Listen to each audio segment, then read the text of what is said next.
Guys, Haryana जो कि Delhi NCR के काफ़ी निकट होने के कारण काफ़ी तेज़ गति से आगे बढ़ रहा है। हरियाणा के कई सारे इलाके हैं जो कि दिल्ली एनसीआर के पार्ट हैं। चूँकि दिल्ली में काफ़ी कम जगह है तो दिल्ली का विस्तार एनसीआर में हो रहा है। एनसीआर में हरियाणा का कई सारा पार्ट आता है, जिसकी वजह से दिल्ली हरियाणा आने वाले दिन में एक हो जाएगा। हरियाणा के कई सारे इलाके दिल्ली और दिल्ली एनसीआर में समाहित हो चुके हैं। दिल्ली में जो मेट्रो का विस्तार हो रहा है वो हरियाणा जा रहा है। दिल्ली में जो आरआरटीएस का विस्तार होगा वो भी हरियाणा में जाएगा। हरियाणा काफ़ी तेज गति से आगे बढ़ रहा है। हरियाणा की टोटल जितनी जीडीपी है उसमें से 60% कंट्रीब्यूशन सिर्फ गुरुग्राम का है, क्योंकि गुरुग्राम दिल्ली एनसीआर का पार्ट है।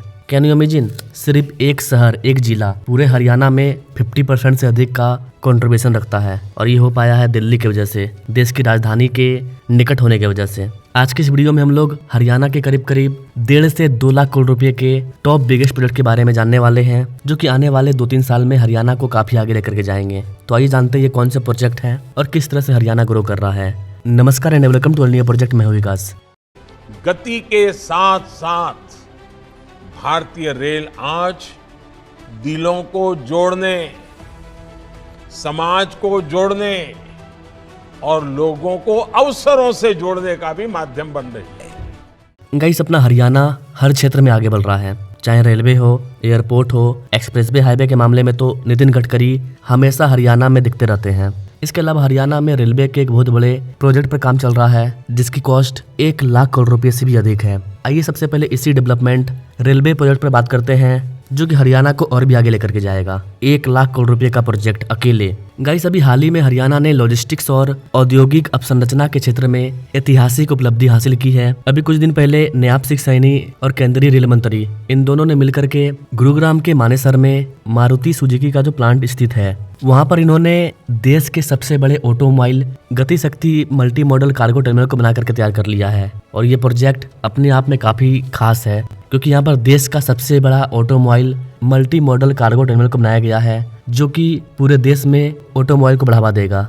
आईएमटी मानेसर में मारुति सुजुकी का प्लांट है और यहीं पर कार्गो टर्मिनल को डेवलप किया गया है, जिसका उद्देश्य पूरे भारत में वर्ल्ड क्लास लॉजिस्टिक नेटवर्क बनाना है। इस वाले प्रोजेक्ट में टोटल 1,17,091 करोड़ रुपया खर्च किया गया है। ये प्रोजेक्ट काफी बड़ा है। हरियाणा के पहले और भारत के दूसरे गति शक्ति मल्टी मॉडल कार्गो टर्मिनल का उद्घाटन भी किया जा चुका है। और ये सिर्फ एक स्टील का संरचना नहीं है, बल्कि ये विकसित भारत के विजन को साकार करने में एक मील का पत्थर साबित होगा। ये टर्मिनल न केवल मानेसर और गुरुग्राम संयंत्रों में निर्मित वाहनों को भारत भर के 17 केंद्रों और 380 शहरों में पहुंचाएगा। देखिए, कोई भी सिटी, कोई भी राज्य डेवलप करता है जब वहाँ पर प्लांट बैठती है, और जब प्लांट बैठती है तो उस प्लांट को अगर पूरे देश से कनेक्टिविटी प्रदान होता है तो वो और भी तेज गति से आगे निकलता है। तो यहाँ पर जो ये प्लांट सेटअप है, इस प्लांट के लिए सरकार ने क्या किया, यहाँ पर एक मल्टी मॉडल कार्गो टर्मिनल को बनाया। अब यहाँ पर जो प्रोडक्शन होगा उसको भारत के 380 शहरों तक पहुंचाया जा सकेगा। इसके अलावा अगर विदेश में एक्सपोर्ट करना है तो उसके लिए भी कनेक्टिविटी को तैयार किया गया है। पीपावाव और मुंद्रा जैसे बंदरगाहों तक आसानी से पहुंचा जा सकता है, जिससे कि भारत में बनने वाले ऑटोमोबाइल, कार वगैरह को विदेशों में आसानी से एक्सपोर्ट किया जा सकता है। इस तरह के डेवलपमेंट से हरियाणा को आर्थिक ग्रोथ मिलेगा और भी कंपनियां वहां पर अपना प्लांट सेटअप करेगी, क्योंकि यहाँ पर कनेक्टिविटी अच्छी है। यहाँ पर गाइस आपको बता दें कि सिर्फ हरियाणा में पूरे भारत का 50% कारों का प्रोडक्शन होता है। यही कारण है कि हरियाणा आगे जा रहा है। हरियाणा रेल अवसंरचना विकास निगम एवं आंतरिक रेल यार्ड का विकास व्यापार सुगमता और बुनियादी ढांचे के विकास के प्रति राज्य की प्रतिबद्धता को दर्शाता है। इससे न केवल हरियाणा बल्कि पूरे देश को फायदा होगा। न केवल ये प्रोजेक्ट, हरियाणा में रेलवे के कई सारे प्रोजेक्ट पर काम चल रहा है। हरियाणा के सोनीपत में भी एक रेल कारखाने को बनाया जा रहा है, जिसका कि काम जल्दी शुरू हो जाएगा। हरियाणा में रेलवे का विस्तार किस तरह से हो रहा है, इसका अंदाजा आप इस डाटा से लगा पाएंगे कि 2014 के पहले हरियाणा को एक साल में रेलवे के लिए 315 करोड़ रुपया का बजट दिया जाता था, लेकिन आज एट प्रेजेंट टाइम ये 315 से बढ़ करके 3,415 करोड़ रुपया हो चुका है। इसके अलावा हरियाणा में जितने भी रेल नेटवर्क है उन सब का 100% इलेक्ट्रिफिकेशन हो चुका है। इसके अलावा जिन इलाकों में ट्रेन नहीं थी, करीब उन इलाकों में 823 किलोमीटर की नई पटरियां बिछाई गई है और भी पटरियों को बिछाने का काम चल रहा है। इसके अलावा सर्वेक्षण भी जारी है कि कहां पर और ट्रेन को बिछाना चाहिए। इसके अलावा हरियाणा भर में 34 अमृत भारत स्टेशन का निर्माण कार्य किया जा रहा है। जैसा कि आप जानते हैं, पूरे भारत में 1300 से ज्यादा स्टेशन का रीडेवलपमेंट का काम चल रहा है। इसके अंतर्गत हरियाणा में भी 34 रेलवे स्टेशन का कायाकल्प किया जा रहा है।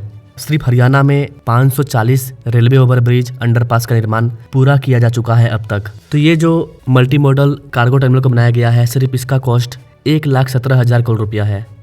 इसके अलावा गाइस आपको बता दें कि हरियाणा में 14 और नए रेलवे ट्रैक को बिछाने का काम चल रहा है। करीब करीब 15,875 करोड़ रुपए की लागत से 1,195 किलोमीटर नई पटरियों को बिछाया जा रहा है, जिनमें कि चंडीगढ़, पलवल, रेवाड़ी, खाटूवास, भिवानी, नरोल, पानीपत, रोहतक, फिरोजपुर, भटिंडा, जाखला, हिसार, इस तरह के कई सारे नई रेलवे लाइन शामिल है। इन जगहों पर कहीं पर रेलवे ट्रैक अगर नहीं है तो न्यू रेलवे ट्रैक को बिछाया जा रहा है। जहां पर ट्रैक है लेकिन भीड़भाड़ काफी ज्यादा हो रहा है तो वहां पर रेलवे का दोहरीकरण किया जा रहा है। टोटल 121 रेल पटरियों का इलेक्ट्रिफिकेशन किया जा चुका है।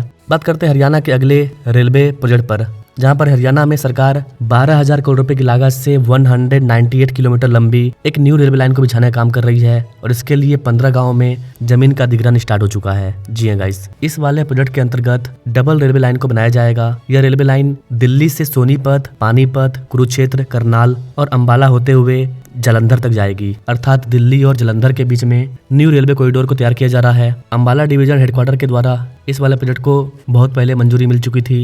एट प्रेजेंट टाइम दिल्ली से अंबाला तक 2 लाइन ऑलरेडी अवेलेबल है, लेकिन ट्रेनों की संख्या काफी ज्यादा हो चुकी है, इसलिए सरकार यहाँ पर 2 और ट्रैक को बिछाएगी। जी हाँ, दिल्ली से अंबाला के बीच में 4 रेलवे लाइन हुआ करेगी, 2 और को बनाया जाएगा। रेलवे ट्रैक की लंबाई 198 किलोमीटर होगी। वहीं अंबाला से जालंधर तक के रेलवे लाइन की लंबाई 153 किलोमीटर होगी। रेलवे विभाग ने इस वाले प्रोजेक्ट के लिए 12,000 करोड़ रुपए का बजट बनाया है। इसमें नई दिल्ली अंबाला के बीच 8,000 करोड़ रुपया खर्च होगा। इसके बाद अंबाला से जालंधर के बीच में 4,000 करोड़ रुपया खर्च होगा। यहाँ पर आपको बता दें गाइस कि दिल्ली से अंबाला तक की जो डबल रेलवे लाइन होगी इसको दिल्ली रेलवे मंडल द्वारा तैयार किया जाएगा और अंबाला से लेकर के जालंधर तक जो रेलवे लाइन होगी इसको अंबाला डिवीजन के द्वारा तैयार किया जाएगा।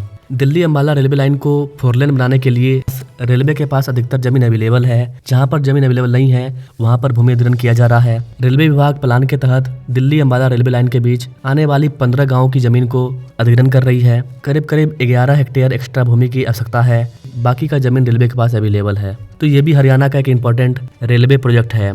हरियाणा का अगला बड़ा रेलवे प्रोजेक्ट है ऑर्बिटल रेल कॉरिडोर, जिसके अंतर्गत सोनीपत को बागपत, गाजियाबाद और गौतम बुद्ध नगर के रास्ते पलवल से जोड़ा जाएगा। पूर्वी ऑर्बिटल रेल कॉरिडोर के लिए इसका जो व्यवहार्यता अध्ययन है इसका काम पूरा हो चुका है और अब इस पर काम स्टार्ट होगा। इसका काम HRIDC को सौंप दिया गया है। यहाँ पर गाइस आपको बता दें कि हरियाणा ऑर्बिटल रेल कॉरिडोर करीब करीब 122 किलोमीटर लंबा under construction semi high speed rail line है, जो कि कुंडली मानेसर पलवल अर्थात वेस्टर्न पेरिफेरल एक्सप्रेसवे पर 17 स्टेशनों के माध्यम से हरियाणा में हरसाना कला अर्थात सोनीपत और पलवल को जोड़ने का काम करेगा। इस वाले प्रोजेक्ट को करीब करीब 5,000 करोड़ रुपए की लागत से तैयार किया जाएगा। इस नई ब्रॉडगेज लाइन पर यात्री ट्रेनें 160 किलोमीटर प्रति घंटा की रफ्तार से दौड़ पाएगी, अर्थात RRTS की जितनी स्पीड है उसी स्पीड से यहाँ पर ट्रेनें चलेगी। इसके लिए यहाँ पर 14 न्यू स्टेशन को बनाया जाएगा और 3 मौजूदा स्टेशनों के माध्यम से सोहना, मानेसर और खरोदा के रास्ते कनेक्टिविटी को प्रदान किया जाएगा। मालगाड़ियां प्रमुख लॉजिस्टिक केंद्रों को जोड़ेगी और माल ढुलाई के लिए समर्पित माल ढुलाई गलियारा तैयार किया जाएगा। मतलब पैसेंजर ट्रेन अलग चलेगी और जो गुड्स वाली ट्रेन है वो अलग चलेगी।